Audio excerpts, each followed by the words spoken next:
अस्सलाम वालेकुम dear students.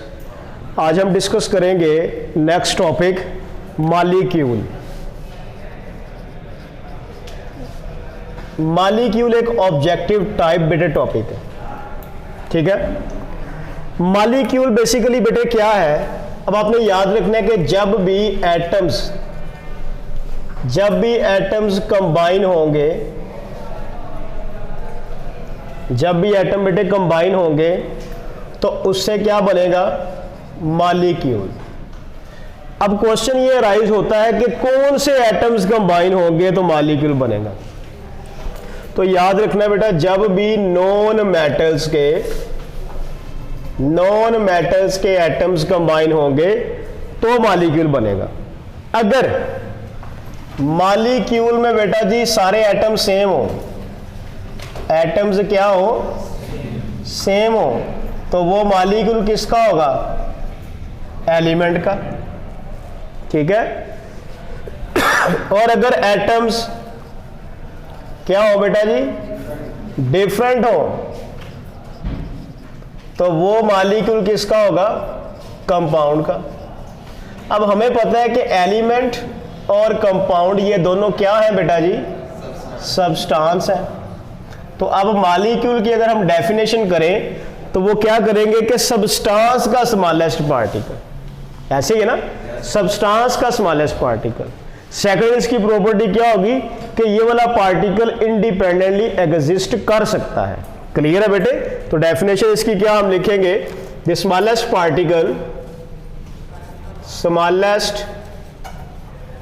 Particle of pure substance का मतलब बेटे क्या है, एलिमेंट या compound. Smallest particle of pure substance which can exist independently, ठीक है। स्मॉलेस्ट पार्टिकल किसका बेटा जी, प्योर सब्सटेंस का, जो इंडिपेंडेंटली एग्जिस्ट कर सकता है, आप उसे बोलेंगे मालिक्यूल। सब बच्चों को क्लियर है। ये शॉर्ट क्वेश्चन पूछा जाएगा कि व्हाट इज मालिक्यूल, तो आप बताएंगे smallest particle of pure substance which can exist independently. 7 example बताएंगे, H2Cl2 H2O CO। अब बेटा जरा गौर करें सब बच्चे, यहां पे ये सारे एटम्स जो मैंने लिखे हैं ये नॉन मेटल्स के हैं। ऑक्सीजन कार्बन नॉन मेटल है, ऑक्सीजन हाइड्रोजन नॉन मेटल है, chlorine non metal, hydrogen non metal.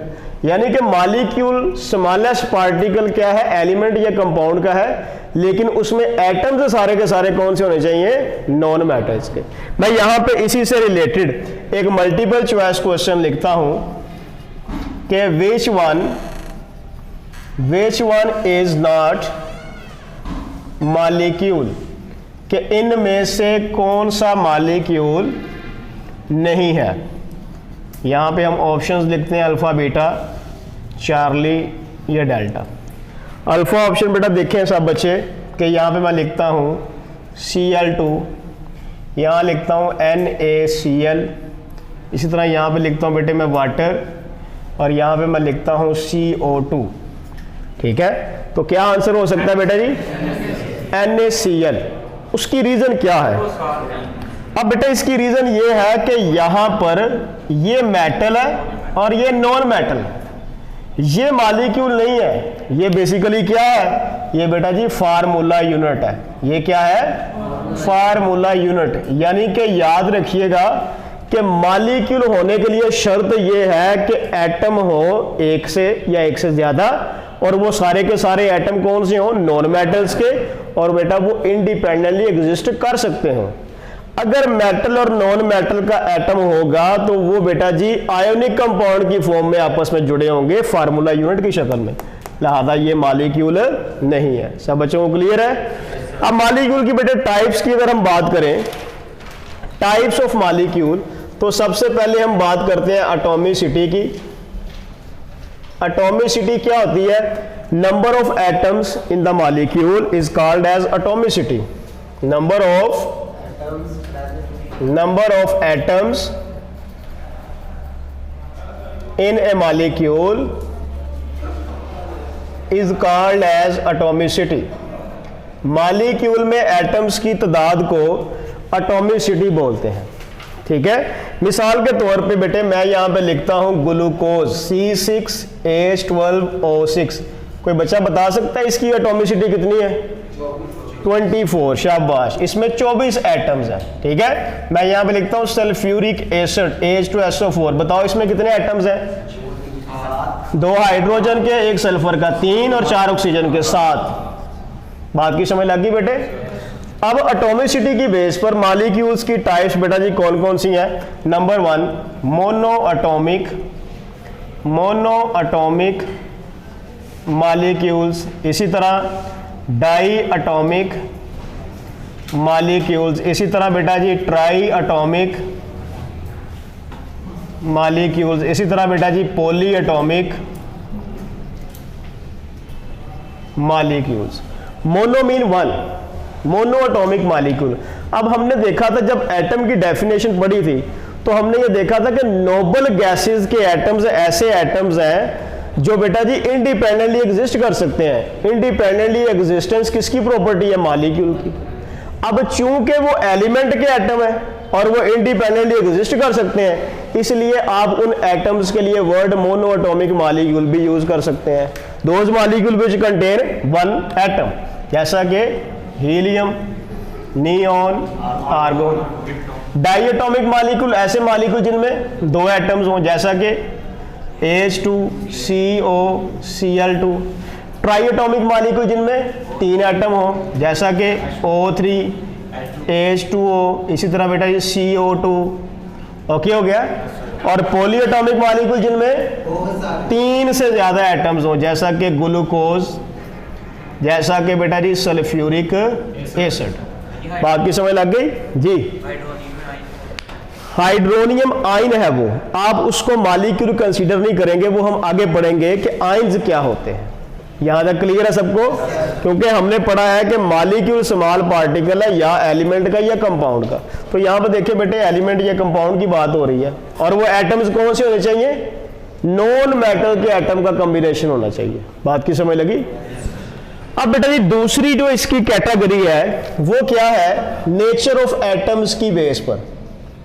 Nature of atoms की बेस पे मॉलिक्यूल की 2 टाइप्स हैं। नंबर 1 मॉलिक्यूल ऑफ एलिमेंट, और सेकंड है बेटे molecule of compound. Molecule of compound, ठीक है। मॉलिक्यूल ऑफ एलिमेंट, अब बेटा मैंने स्टार्ट में बताया है कि अगर सेम एटम कंबाइन होंगे तो मॉलिक्यूल किसका होगा? एलिमेंट। तो ऐसा मॉलिक्यूल जिसमें सारे एटम्स क्या हो? सेम हो। ऑल एटम्स क्या हो? सेम हो। फॉर एग्जाम्पल बेटा जी S8P4O3O2। बेटा यहां पे गौर करें, सल्फर, फास्फोरस, ऑक्सीजन, ये सारे के सारे कौन से एटम्स हैं? नॉन मेटल्स के। बात की समझ लगी?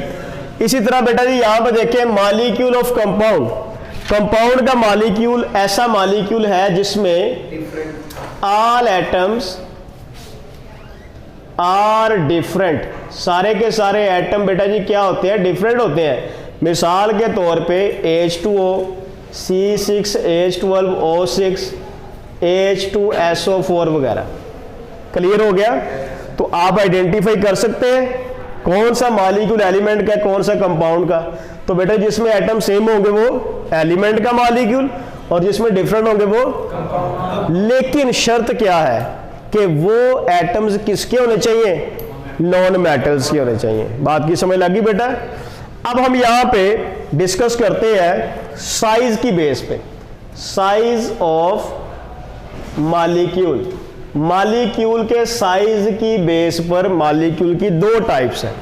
एक होते हैं बेटा जी माइक्रो मॉलिक्यूल और एक होते हैं मैक्रो मॉलिक्यूल। माइक्रो मॉलिक्यूल और इसके ऑपोजिट है मैक्रो मॉलिक्यूल्स। माइक्रो मॉलिक्यूल बेटा जी ऐसे मॉलिक्यूल जिनका साइज स्मॉल हो। Those molecules which are small in size are called micro molecule. इनका मॉलिक्यूलर मास भी लो हो, मॉलिक्यूलर मास बेटा इनका क्या हो, लो हो, और इनकी एटॉमिसिटी वो भी बेटा जी क्या हो, लो हो। मिसाल के तौर पे हम बात यहां पे करते हैं कार्बन डाइऑक्साइड की। कार्बन डाइऑक्साइड की बेटा जी एटॉमिसिटी कितनी है, 3। इसका मॉलिक्यूलर मास कितना है बेटा जी, 44 ग्राम।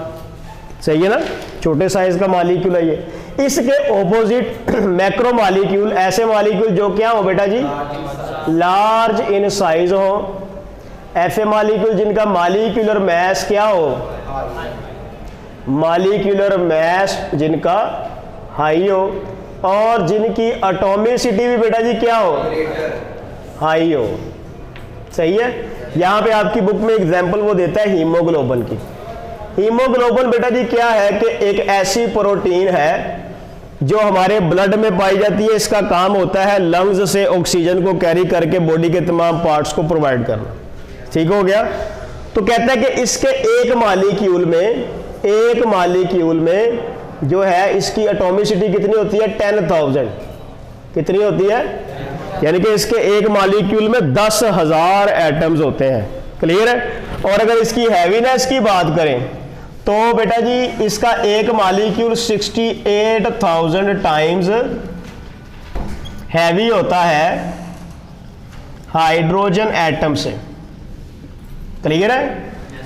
हीमोग्लोबिन का एक मॉलिक्यूल हाइड्रोजन एटम से 68,000 टाइम हैवी होता है, जबकि एक CO2 का एक मॉलिक्यूल हाइड्रोजन से 44 टाइम्स हैवी होता है।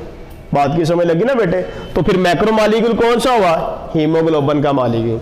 क्या सब बच्चों को ये क्लियर है। ये बेटे एक ऑब्जेक्टिव टाइप टॉपिक है, इसमें से आपसे मल्टीपल चॉइस क्वेश्चन पूछे जा सकते हैं या फिर कोई शॉर्ट क्वेश्चन जैसा कि differentiate molecule of elementary compound, differentiate micro molecule and macro molecule, what is molecule, what is atomicity. इस किस्म के शॉर्ट क्वेश्चन आपसे पूछे जा सकते हैं। सब बच्चों को क्लियर है। ओके हो गया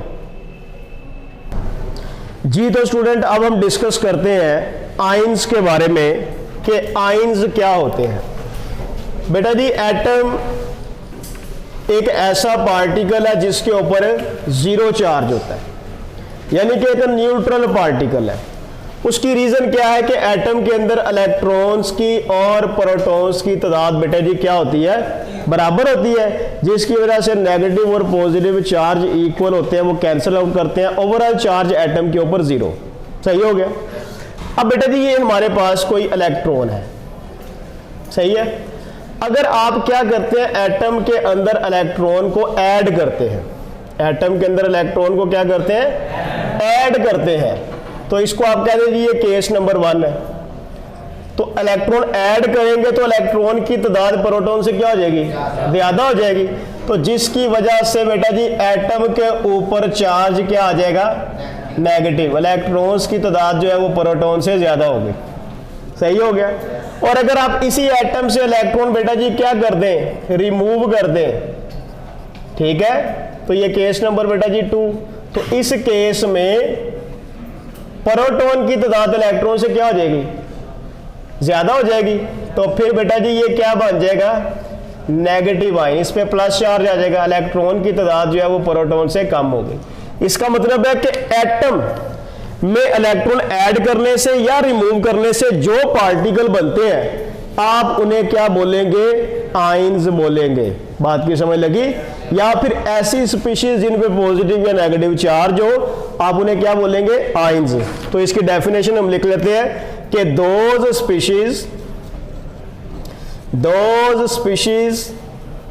स्पीशीज का मतलब बेटा जी क्या होता है, particles which carry either positive charge और negative charge due to loose or gain of electrons are called as ions। ऐसी स्पीशीज जिन पे पॉजिटिव या नेगेटिव चार्ज हो, किस वजह से, इलेक्ट्रॉन की लूज या गेन करने की वजह से, आप बेटा जी उन्हें क्या बोलते हैं, उन्हें आप आयंस बोलते हैं। सब बच्चों को क्लियर है? ठीक है। तो आयंस की बेटा जी दो टाइप्स है, एक होते हैं पॉजिटिव आयन, एक होते हैं नेगेटिव आयन, कैट आयन और एन आयन। तो पहले हम डिस्कस करते हैं बेटा जी कैट आयंस को। कैट आयंस क्या है, कैट आयंस को कैट आयंस क्यों कहते हैं, कैट आयंस बनते कैसे हैं। बेटा जी देखो हमारे पास ये कोई एटम है ए, ठीक है, इसके ऊपर चार्ज क्या होगा, 0। सही हो गया। 0 चार्ज क्यों है, क्योंकि इसके अंदर इलेक्ट्रॉन्स की तादाद किसके बराबर है, प्रोटॉन के। ओके हो गया। आपने क्या किया, आपने इस एटम को एनर्जी प्रोवाइड की है। क्या प्रोवाइड की है बेटा जी, एनर्जी, जिसकी वजह से इस एटम के वैलेंस शेल में से इलेक्ट्रॉन क्या हो गया, रिमूव हो गया। माइनस इलेक्ट्रॉन का मतलब क्या है, रिमूव हो गया। सही हो गया। जब इलेक्ट्रॉन रिमूव होगा तो बेटा जी क्या होगा, इलेक्ट्रॉन की तादाद प्रोटॉन से कम हो जाएगी, और जितने इलेक्ट्रॉन लूज होंगे उतना इस एटम के ऊपर क्या आ जाएगा, चार्ज आ जाएगा। आप इसे क्या बोलेंगे, कैटाइन। इसका मतलब है कि ऐसी स्पीशी जो एटम में से इलेक्ट्रॉन रिमूव करने से बने और जिसके ऊपर पॉजिटिव चार्ज हो, आप उसे क्या बोलते हैं, आप उसे कैट आयन या पॉजिटिव आयन बोलते हैं। बात की समझ लगी? तो इसकी डेफिनेशन अगर हम लिखना चाहें तो वो क्या होगी कि when an atom loses one or more electrons, then it will carry positive charge. Then this species will called, आप बेटा इसको क्या बोलेंगे, कैट आयन। बात की समझ लगी कि जब कोई एटम क्या करता है, इलेक्ट्रॉन बेटा जी लूज करता है तो उसके ऊपर पॉजिटिव चार्ज आ जाता है, तब आप उसे बेटे क्या बोलते हैं, कैट आयन बोलते हैं या पॉजिटिव आयन बोलते हैं। अब यहां पे ये जो आप एनर्जी सप्लाई कर रहे हैं बेटा जी, इसे बोलते हैं आयोनाइजेशन एनर्जी। क्या बोलते हैं, यानी कि पॉजिटिव आयन बनाने के लिए, एटम में से इलेक्ट्रॉन को रिमूव करने के लिए जो आप एनर्जी सप्लाई कर रहे हैं वो आयोनाइजेशन एनर्जी है। इसको हम तफसील से चैप्टर नंबर 6 में पढ़ेंगे। क्लियर हो गया बेटे? अब यहां पे देखें कि ऐसे रिएक्शंस जिनमें एनर्जी एब्जॉर्ब हो वो क्या होते हैं, एंडोथर्मिक। तो यहां पे एनर्जी रिलीज हो रही है या एब्जॉर्ब हो रही है, एब्जॉर्ब हो रही है ना। तो इसका मतलब है पॉजिटिव आयन का बनना कौन सा अमल है, एंडोथर्मिक प्रोसेस। तो इसका मतलब है formation of cation is endothermic process. इसी तरह बेटे आपने याद रखना है कि मेटल्स के एटम्स हमेशा क्या बनाते हैं, मेटल्स फॉर्म पॉजिटिव आयंस। बात की समझ लगी? अब यहां पे बेटे एग्जांपल में आप बताएंगे कि सोडियम मैग्नीशियम +2, एल्यूमिनियम +3, टिन +4 वगैरह। अब बेटा जी जो एटम जितने इलेक्ट्रॉन लूज करेगा उसके ऊपर उतना ही पॉजिटिव चार्ज होगा। याद रहेगा, charge on cation directly proportional किसके है, लूज ऑफ इलेक्ट्रॉन के। ये पॉइंट आपने याद रखना है कि चार्ज ऑन कैट आयन जो है वो लूज ऑफ इलेक्ट्रॉन के डायरेक्टली प्रोपोर्शनल है। तो मुझे बताओ सोडियम पे +1 चार्ज है, इसने कितने इलेक्ट्रॉन लूज किए हैं, 1। मैग्नीशियम ने, एल्यूमिनियम ने और टिन ने 4। सब बच्चों को क्लियर है? उसके बाद बेटा जी हम बात करते हैं एन आयन की। एन आयन क्या होते हैं, एन आयंस। एन आयन बेटा जी क्या है, देखें सब बच्चे कि ये हमारे पास कोई एटम है, अगर आप इसमें इलेक्ट्रॉन ऐड करें, प्लस इलेक्ट्रॉन कर रहे हैं, सही है, इस एटम के ऊपर चार्ज 0 है क्योंकि इसमें इलेक्ट्रॉन और प्रोटॉन की तादाद बराबर है। जैसे इलेक्ट्रॉन ऐड करेंगे तो इलेक्ट्रॉन ज्यादा हो जाएंगे प्रोटॉन से, तो यहां पे फिर क्या होगा, इस बी एटम के ऊपर नेगेटिव चार्ज आ जाएगा। कहते हैं इस दौरान क्या होता है, एनर्जी रिलीज होती है। एनर्जी बेटा जी क्या होती है, रिलीज हो रही है। ठीक हो गया। अगर इस यूनी नेगेटिव आयन में, यानी कि ऐसा आयन जिसके ऊपर -1 चार्ज हो, उसे यूनी नेगेटिव आयन कहते हैं, इसमें आप एक और इलेक्ट्रॉन को ऐड कर दें, ये आपने एक और इलेक्ट्रॉन ऐड कर दिया, यहाँ पे प्लस का मतलब क्या है, ऐड कर रहे हैं, तो इसके ऊपर चार्ज क्या हो जाएगा बेटे, -2 हो जाएगा। तो इस दौरान हमें क्या करना पड़ेगा, इस दौरान हमें एनर्जी देना पड़ेगी, यानी कि एनर्जी क्या होगी, एब्जॉर्ब होगी। सही है। ये जो एनर्जी दी जा रही है ये बेसिकली बेटा जी क्या है, इलेक्ट्रॉन अफिनिटी है। ये क्या है, इलेक्ट्रॉन अफिनिटी है। इसका मतलब है कि जब कोई एटम इलेक्ट्रॉन पहला ऐड करेगा एनर्जी रिलीज होगी, लेकिन जब दूसरा या तीसरा ऐड करेगा तो एनर्जी एब्जॉर्ब होगी। तो formation of uninegative ion is exothermic process, क्योंकि एनर्जी रिलीज हो रही है। Formation of uninegative ion is exothermic process. अब बेटा याद रखिएगा, non metals form anions. Non metal क्या बनाती हैं, एन आइंस। मिसाल के तौर पे ऑक्साइड बेटा जी, इसी तरह नाइट्राइड, इसी तरह बेटा जी फ्लोराइड, क्लोराइड वगैरह। सब बच्चों को क्लियर है। अब यहां पर बेटा जी क्वेश्चन ये राइज होता है कि पॉजिटिव आयन को कैटाइन और नेगेटिव आयन को एन आयन क्यों कहते हैं। बेटा जब आप इलेक्ट्रोलिसिस करते हैं तो सेल के अंदर इस तरह दो बेटा जी इलेक्ट्रॉन लगे होते हैं, एक को बैटरी के पॉजिटिव टर्मिनल से जोड़ा गया होता है और एक को बैटरी के नेगेटिव टर्मिनल से जोड़ा गया होता है। जो पॉजिटिव वाला होता है उसे आप क्या बोलते हैं, एनोड, और जो नेगेटिव वाला उसे क्या बोलते हैं, कैथोड। तो इलेक्ट्रोलाइसिस के दौरान जो पॉजिटिव आयन होते हैं वो बेटा जी किधर जाएंगे, कैथोड की तरफ, और नेगेटिव आयन किधर जाएंगे, एनोड की तरफ। सही है। तो पॉजिटिव आयन कैथोड पे जा रहे हैं, कैथोड से CAT ले लो, कैट आयन, कैथोड की तरफ मूव करने वाले आयंस, कैट आयंस। ठीक हो गया। जबकि नेगेटिव आयन किधर जा रहे हैं, एनोड की तरफ, तो इससे बेटा क्या आ गया, ये एन आयन, नेगेटिव आयंस। बात की समझ लगी, एनोड की तरफ मूव करने वाले आयंस। क्या सब बच्चों को यहां तक क्लियर है? Any question about this? चले ठीक हो गया।